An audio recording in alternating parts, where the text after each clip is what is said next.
Oi, você deve se lembrar que na teleaula passada nós vimos o calço regulável e as diversas formas pelas quais ele pode ser representado em desenho técnico. Mas será que você lembra que nós deixamos para a teleaula de hoje a leitura e a interpretação dos desenhos de cada um de seus componentes?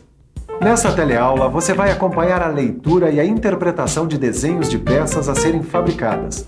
Para isso, vamos estudar os componentes do calço regulável. Então vamos lá que a teleaula de hoje está começando.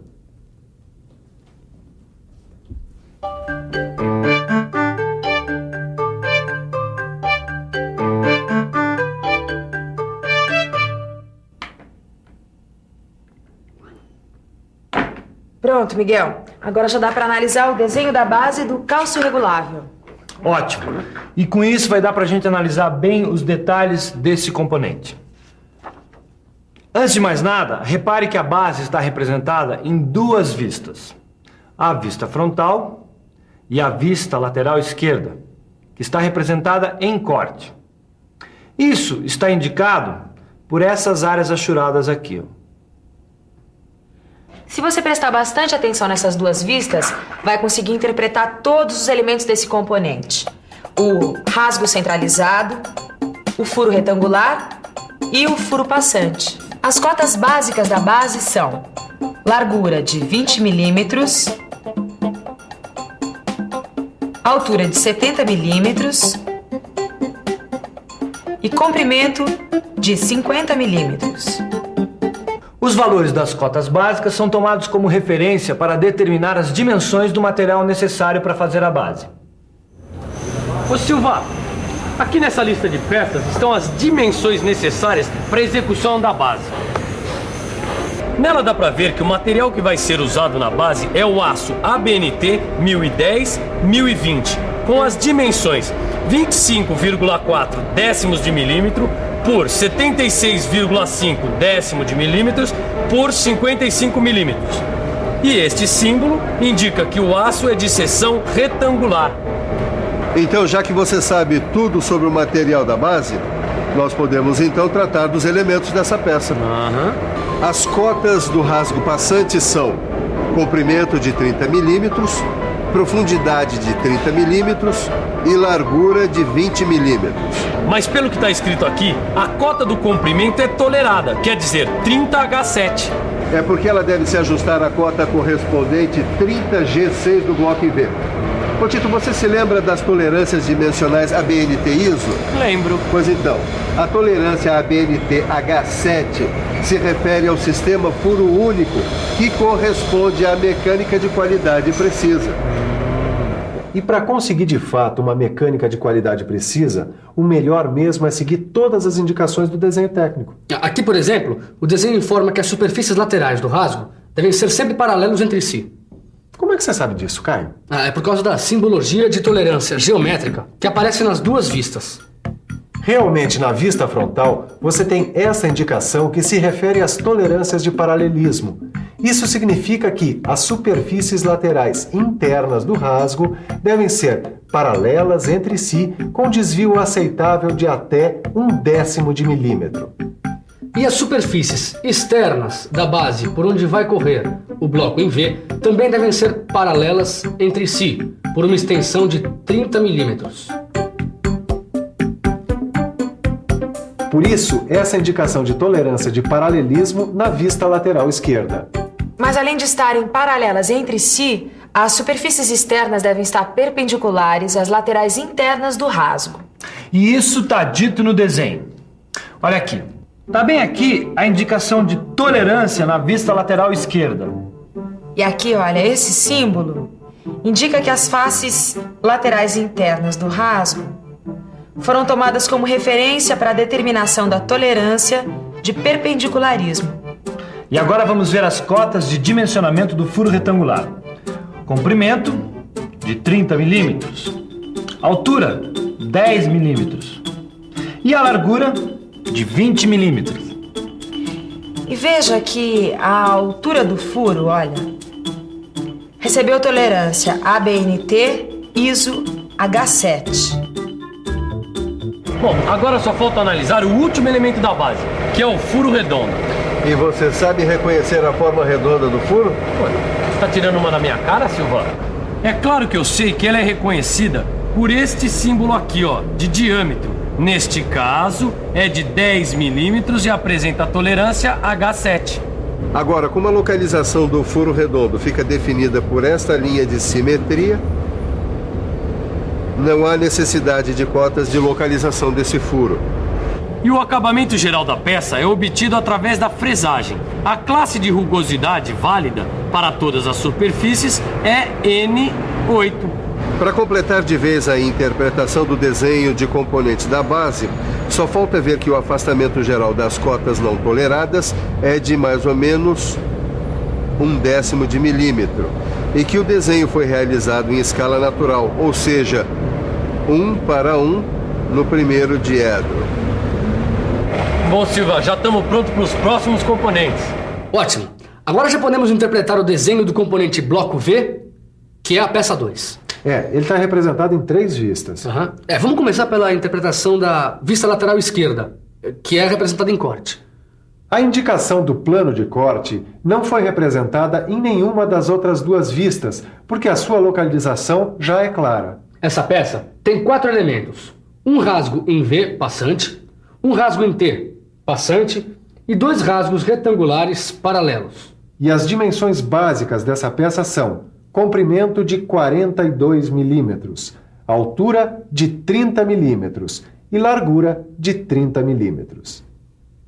Bom, agora que o pessoal já viu as dimensões básicas do bloco em V, bem que a gente podia procurar saber de que material a peça deve ser feita. Tem razão. Para isso, vamos dar uma olhada aqui na legenda. Nela, a gente já fica sabendo que o material para a fabricação dessa peça é o ferro fundido de seção quadrada, como indica este símbolo aqui. E as dimensões da barra de ferro são 35 milímetros por 35 milímetros por 48 milímetros. Bom, então agora a gente já pode analisar cada um dos elementos do bloco. Vamos lá? Repare que as medidas do rasgo em V estão indicadas na vista frontal. Essa aqui, olha. E são 2 milímetros, 11 milímetros, 20 milímetros e 90 graus. E aqui, olha, na vista lateral esquerda, está indicado o comprimento do rasgo, que vale 30 milímetros. Agora note que a linha de simetria que atravessa as vistas frontal e superior dispensa a indicação de cotas de localização do rasgo em V.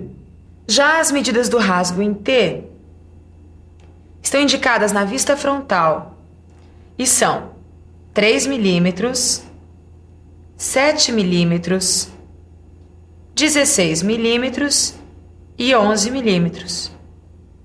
E a cota 30, na vista lateral esquerda, completa as informações sobre o tamanho do rasgo em T. A localização do rasgo em T é dada pela linha de simetria.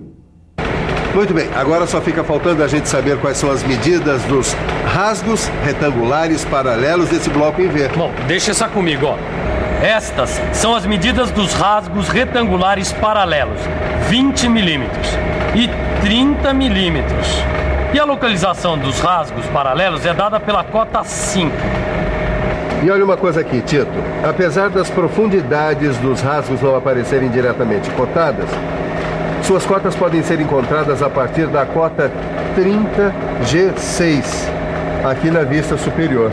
Já sei, essa cota aparece com tolerância ABNT ISO G6, porque se refere ao elemento que se ajusta diretamente com a cota 30H7 do rasgo da base. É isso mesmo, Tito. A tolerância de furo H combinada com a tolerância G de eixo produz um ajuste deslizante justo. A largura dos rasgos paralelos, que é 20H7, também é tolerada. Isso porque essa superfície se ajusta com a lateral da base 20G6. É que o deslizamento do bloco em V na base do cálcio regulável depende da precisão do paralelismo e do perpendicularismo das superfícies que se ajustam. Não é por isso que foram indicados com estes símbolos as tolerâncias de posição na vista superior? Exatamente. E agora, só para arrematar, vale a pena observar essa inscrição, que indica que o acabamento geral da peça corresponde à classe de rugosidade N8. Esse acabamento é obtido pela operação de fresagem. E só para as cotas não toleradas, vale o afastamento geral igual a 0,1. Pronto, agora já dá para analisar o terceiro componente do cálcio regulável, que é o parafuso. Observe que o parafuso está desenhado nas vistas frontal e especial, sendo que as duas estão representadas em escala natural. Bom, na legenda, a gente vê que o material para a confecção do parafuso é o aço ABNT 1010-1020 com 19 milímetros de diâmetro e 50 milímetros de comprimento. Então agora vamos passar as medidas do parafuso. O diâmetro externo é de 10 milímetros. O comprimento total, 46 milímetros. E o comprimento da parte roscada, 32 milímetros. A altura da cabeça, de 2,5 milímetros. E a distância das faces paralelas da cabeça é de 15 milímetros e o diâmetro da cabeça é de 18 milímetros. Como você já deve ter visto, a cabeça do parafuso não tem a forma de círculo completo. Ela apresenta duas faces paralelas planas. Inclusive, o símbolo indicativo de superfície plana derivada de superfície cilíndrica, representado na vista frontal, reforça esta interpretação. Agora, observe aqui a especificação da rosca. Isso quer dizer que o parafuso deverá ter rosca métrica fina ABNT ISO com 10 milímetros de diâmetro e 1,25 milímetro de passo. Agora, o acabamento geral do parafuso corresponde à classe de rugosidade N8. Titã, isso quer dizer que todas as superfícies da peça terão o mesmo tipo de acabamento. Só a parte não roscada do corpo do parafuso, que se ajusta ao furo redondo da base, recebeu a tolerância dimensional F7. E para as demais cotas, vale a indicação de afastamento geral, mais ou menos 0,1 décimos de milímetros. Titão, você sabe que a cabeça do parafuso se encaixa no rasgo em T do bloco em V, não sabe? E daí? Daí, só que não existe a tolerância das medidas da cabeça do parafuso e do rasgo, porque a folga é acentuada. É interessante reparar que o conjunto parafuso e porca, além de servir de fixação para o bloco V, ele também serve como elemento de transmissão de movimento. Já que o conjunto parafuso-porca funciona como elemento de transmissão, que tal a gente dar uma olhada na representação da porca? Eu acho ótimo. Afinal, esse aí não é o quarto e último componente de cálcio regulável? É sim, Caio. Vamos começar analisando as estrias da porca. E o que são estrias? Olha aqui. São sulcos, arestas ou caneluras feitas na superfície de uma peça usinada. Então essa peça tem 12 estrias. Mas e as medidas da peça? Bom, as medidas da porca são diâmetro externo de 28 milímetros, altura da porca de 10 milímetros. As medidas do chanfro são 2 a 45 graus. O ângulo de centro a centro das estrias é de 30 graus e o diâmetro externo da rosca é de 10 milímetros. Pera aí, Ananias. Por que a altura da porca foi tolerada com tolerância ABNT ISO? Ora, Caio, porque a porca se encaixa no furo retangular que tem a mesma dimensão nominal, também tolerada H7. Como é que eu vou esquecer isso? Então, se prepara que agora é a hora da revisão. E atenção, se liga aí que é a hora da revisão. Na teleaula de hoje, você acompanhou a representação dos componentes do cálcio regulável e ainda praticou a leitura dos desenhos técnicos da base, do bloco em V, do parafuso e da porca. Bom, agora que você já estudou a representação dos componentes do cálcio regulável, você já pode praticar sozinho. E o seu livro de estudos traz mais exercícios para você ficar sempre afiado. Bom, mas olha, é melhor você praticar logo, porque na próxima teleaula tem mais, hein? Até lá! Tchau!